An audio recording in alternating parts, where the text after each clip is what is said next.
A very good evening and welcome to this edition of New Vision TV. I am Derek Asawa. We're coming to you live from the New Vision newsroom and on Urban Television. Starting off tonight's bulletin is the police that have pressed charges of unlawful wounding by shooting against Lieutenant Colonel Juma Seiko, who allegedly misused his gun and shot two people over the weekend. This happened at Kalere along Gayaza Road, where Juma Seiko's car was involved in an accident and he got into an argument with the truck driver who knocked his car. The Kampala Metropolitan Deputy Police spokesperson, Luke Owesigire, said they have forwarded the file to the resident state attorney for pressure. Reverend Isaac Mwesigwa, 37 years, of Kasaka Gombo, was allegedly kidnapped at Seta in Mukono district, where he was intercepted by unidentified people as he was driving his car, number UAR 468B. The Kampala Metropolitan Police Deputy Spokesperson, Luke Owesigire, says the hunt is going on. Reverend Isaac Mwesigwa was ordained in December 2009 at St. Mark, Kasaka, together with other 19 priests by the Central Uganda Decision Bishop Right Reverend Michael Lubowa. During his ordination, Bishop Lubowa disclosed to the congregants that he had resolved to send Reverend Mwesigwa to Sweden to carry out clerical work from there. According to a relative, Stanley Sempira, he said that the Reverend Michael Mwesigwa called him on Sunday morning and informed him that he was going to sleep at his home after his lectures at Uganda Christian University. But he waited until 10:20 p.m. when he received a call from Mwesigwa informing him that he had been kidnapped by unknown gunmen. Sempira said he immediately went to Seta police station and reported a case of disappearance of a person on reference number SD 02-1002-2020. He added that while efforts are being made to ensure his unconditional and quick release, the prayers are needed to ensure the life of the priest is safe. Reverend Mwesigwa was driving a Rawom registration number UAR 46D from Kasaka to go in Gomba to Mukono, and he is said have used the northern bypass to Renalia to Namgongo and then to Seta before his vehicle was intercepted at Misindya Sunday by kidnappers. Away from that, the government has set a consignment of pesticides to Karamoja to spray the desert locusts that invaded the area. Yesterday, the desert locusts entered Uganda from Kenya through Amda district in Karamoja, which created fear among farmers. While loading the consignment on UPDF helicopters at Kololo airstrip, the State Minister for Agriculture, Agri Wajide, said government is determined to control the locusts, otherwise there is a risk of famine. Bajide said the consignment has 2,000 liters of pesticides and manual spray pumps, which will be used to spray the insects early in the morning and evenings. Meanwhile, the opposition FDC party wants the government to invest in early preparedness to handle disasters like the locusts that have invaded the country. During a weekly press briefing at the party headquarters, the party president, Patrick Amoriat, said it was high time government started planning in advance to handle such disasters. He says it was not right for government to intervene after the locusts entered Uganda, saying they should have worked out a preventive measure.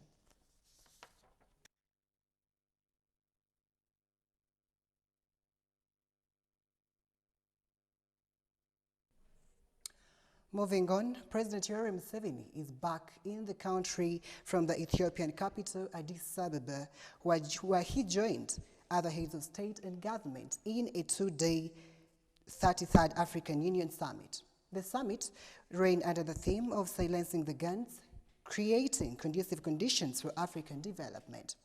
President's Minister Esther Mbayo and Head of Public Service John Mitara received the President at Entebbe International Airport today morning. Meanwhile, the newly elected chairperson of the African Union, Cyril Ramaphosa, also President of South Africa, has noted with concern that Africa still remains a hotbed of terrorism and conflict, saying it is a cancer that needs to be eradicated. In his address to the African Union heads of state and government during the 33rd Ordinary Session of the Assembly, taking place in Addis Ababa, Ethiopia, from 9th to 10th February 2020, Ramaphosa outlined his priorities of focus as peace, gender equality, inclusive growth and development. He said economic and financial inclusion of women and the drive to position Africa as a strong world player was top on his agenda.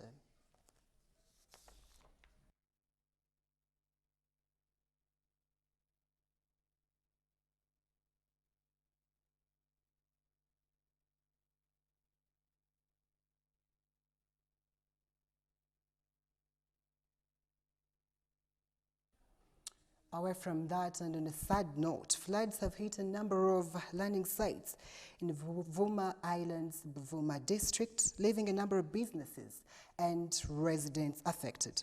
One of the affected learning sites are found in Lubya Town Council, where over 1,500 homesteads have been destroyed. Buvuma District Member of Parliament, Robert Migade Ndugwa, said Lake Victoria burst its shores, forcing the water into the homes of the residents. Fred Pondo, the Lubya Parish Chairman, said there are over 2,500 residents who are currently homeless and jobless. Among the affected are schools, which have not been able to open for the first term since some have been submerged.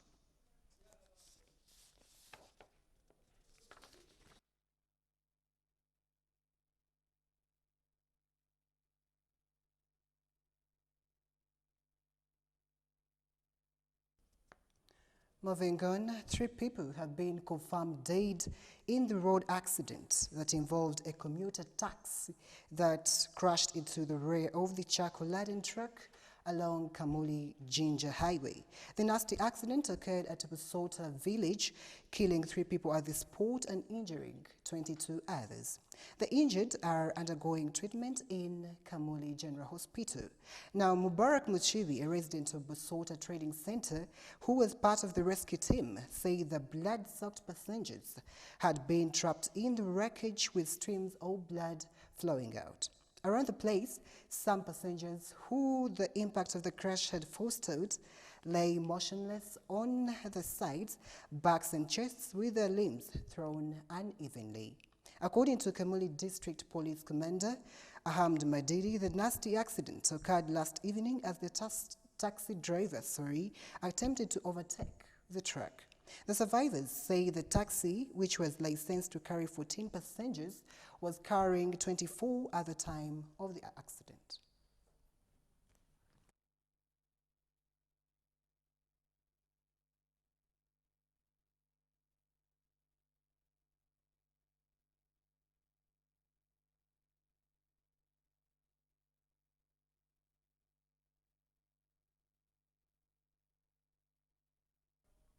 And with that, we are going to go for a short commercial break, but this edition continues shortly after. Please stay with us.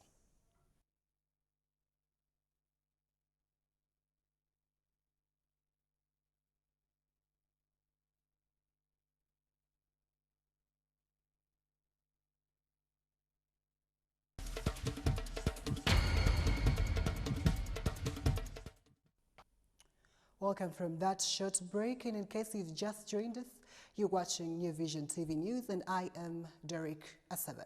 Now, moving on, Gulu University is embarking on providing transformative learning to its students as a means of improving their chances of getting employed in Uganda's very competitive job market. According to Gloria Lamora, over 50 lecturers have undergone a one-week intense training on changing their teaching from learning objectives to the more practical and modern learning outcomes. We have a report. The focus is for lecturers to tailor their teachings towards critical thinking, assessment and learning outcomes, not learning objectives, as it has been taught. This is in order to increase the students' chances of getting employed after graduation. And we noted that we cannot go there minus looking at program outcomes. And we realized that learning program outcomes are drawn from various aspects. Number one,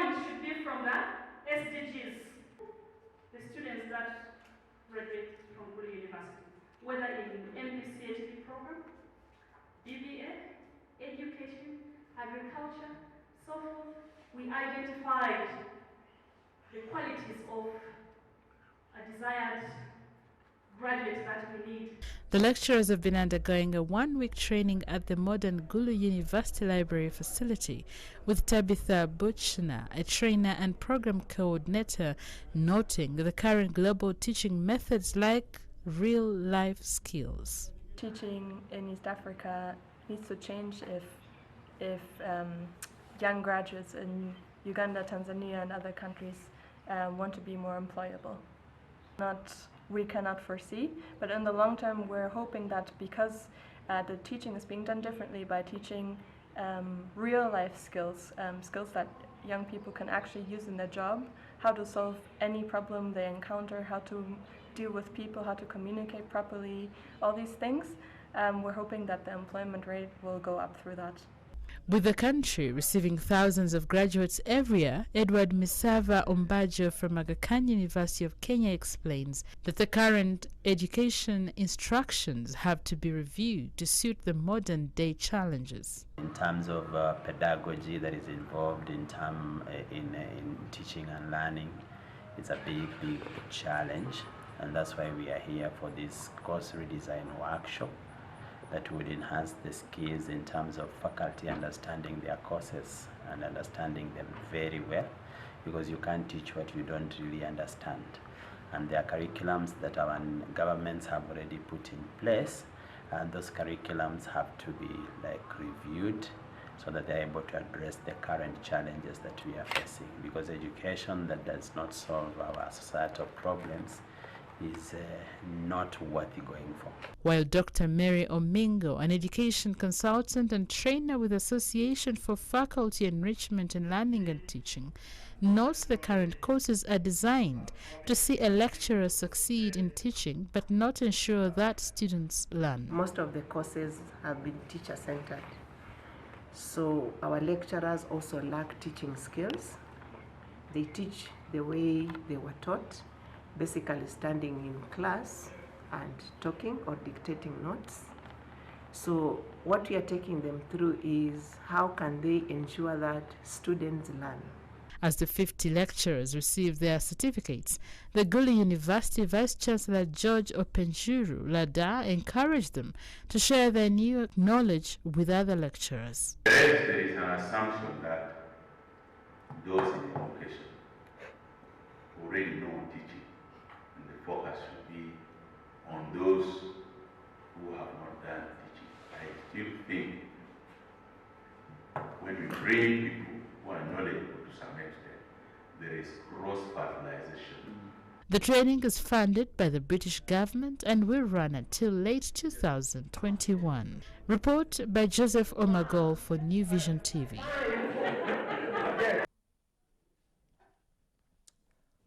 Well, that is a better strategy taken over by Gulu University, which we hope and pray that other higher institutions of learning emulate. Moving on, City Tycoon Shukra Bababai Mukesh wants court to dismiss all fraud charges against him. Mukesh is battling 13 counts of forgery, uttering false documents, and conspiracy to commit a felony of which all charges contravene the Penal Code Act. Take a look. Appearing before Uganda Road Court Grade 1 Magistrate Dorothy Virginia for hearing of the case, Mukesh, through his lawyer David Wambari, requested the court to dismiss the case, accusing prosecution for failure to adduce necessary witnesses. But also the prosecution was not ready because 2 times they have also not produced a witness.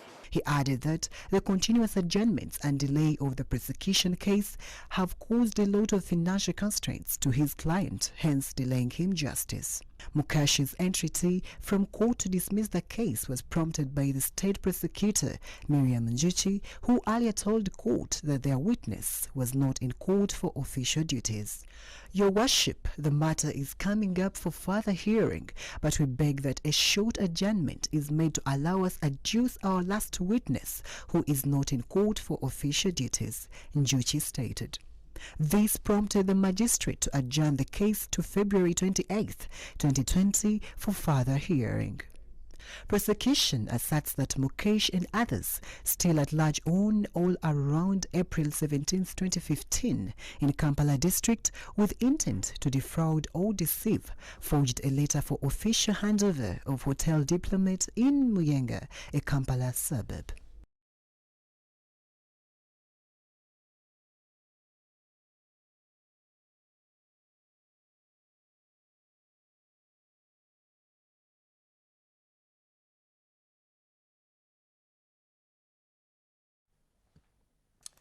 And now we head in for business with Lynn Comsher.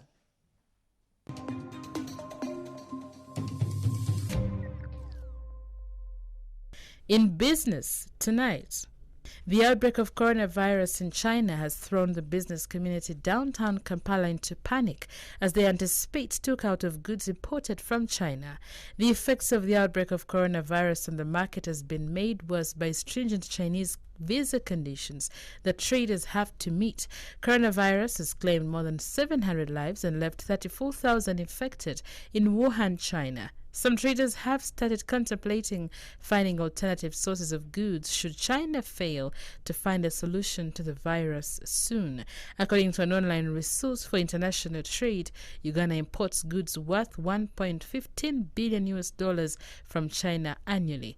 On Friday, the wholesale price of women's jean trousers rose from 24,000 to 25,000 shillings. One woman dealing in baby clothes at one of the arcades downtown was considering hoarding her products in anticipation of price increase. Traders expressed concern that factories in China were worried there was no end in sight to the coronavirus outbreak. Officials at G&M Cargo Limited on Nabugawa Road, who ship for different traders, said they were expecting only 8 containers of shoes and clothes from Mombasa. A team of African American investors arrived in Uganda with plans to invest $300 million, approximately 1.1 trillion Uganda shillings, with a focus on health and real estate sectors in the country. Led by Mark Anthony Hernandez, the delegation head, the team made their grand entrance at Entebbe International Airport and were received by Abe Chigozi, NRM chairman, Diaspora League. Addressing journalists at Entebbe, Hernandez revealed that the team plans to invest in neurosurgeon, and the decision to invest in Uganda was informed on the peace and security the country enjoys, saying the new investment will be critical to solidifying this peace for the future development of Uganda. They say they are focusing on this particular trip healthcare. They have a neurosurgeon investor on the team who is interested in setting up a factory for cardiac transplants in Uganda and offering services in other ways. For the real estate sector, he said the focus will be put on commercial and residential estates, and after further scrutiny of the business environment, the team will look at expanding to other sectors and rally more Americans to join the team. Isaac Chigozi, managing director, East African Partners, said, unlike the people from developed nations that look at Africa as a continent with impoverished masses and therefore come seeking to save them from poverty, disease, and illiteracy, the African American Investors Group is not looking at offering charity to Africa, but rather talk into the human capital development to enable Ugandans become self-sustainable.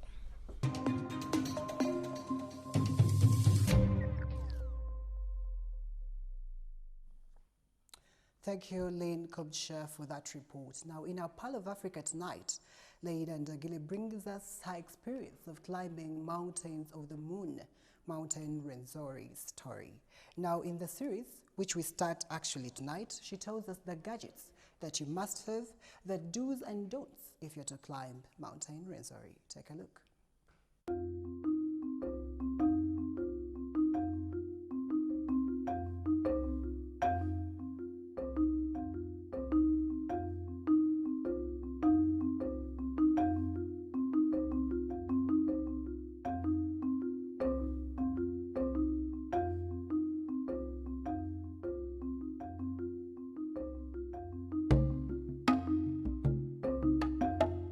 My name is Ndagira Leila. Welcome to the Pearl of Africa. So today I'm going to take you through our journey to the mountains of the moon, Mountain Rwenzori.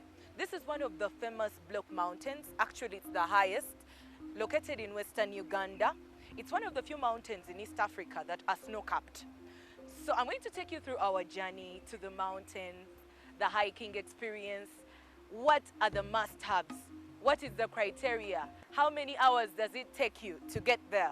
Which people are supposed to give you the guide to hike properly or appropriately? What are some of the nitty-gritties most of the people ignore and they fail out while hiking? So first and foremost, when you're going to hike, there are certain things you need to do before, that is prior preparation, before the hiking process. You need to be fit. You're not supposed to just come the way you are. You suffer with a lot of issues like muscle pulls, stuff like that. So some of the things we did prior, that is before, we had to try and exercise. We had to exercise a lot.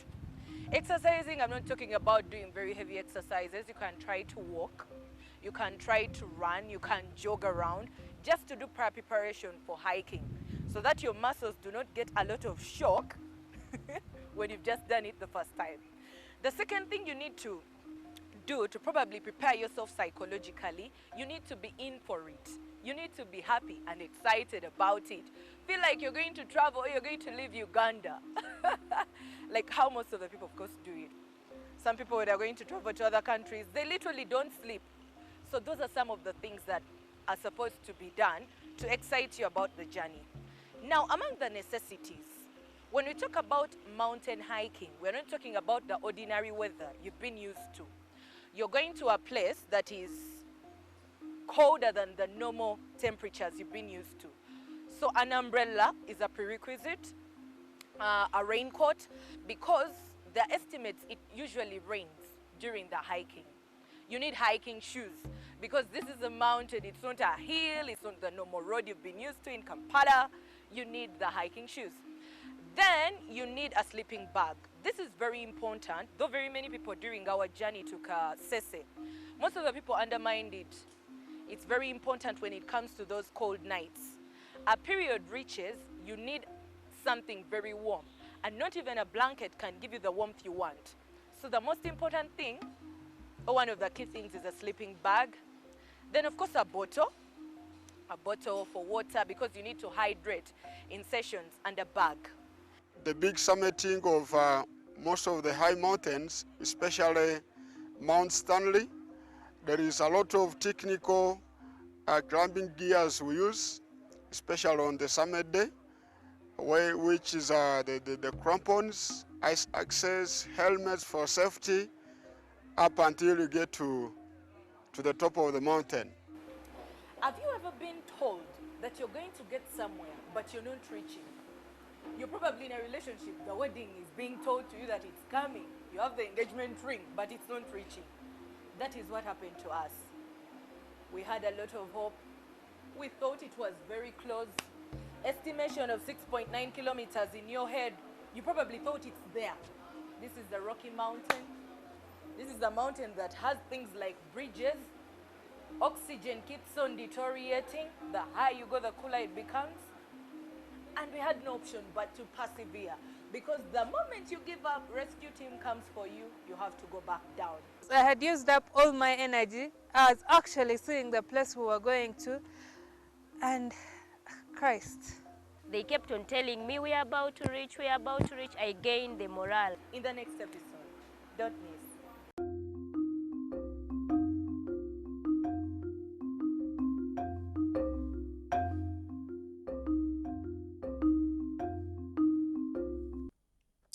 Thank you, Leila and Agire, for that report. And this report that brings us to the end of tonight's bulletin. We are glad you made us your #1 sport for the 9 p.m. bulletin. You can still watch us every other day from Monday to Friday to get an update of what news will have transpired around your vicinity. I'm Derek Asaba. From the entire news team and it is a good night.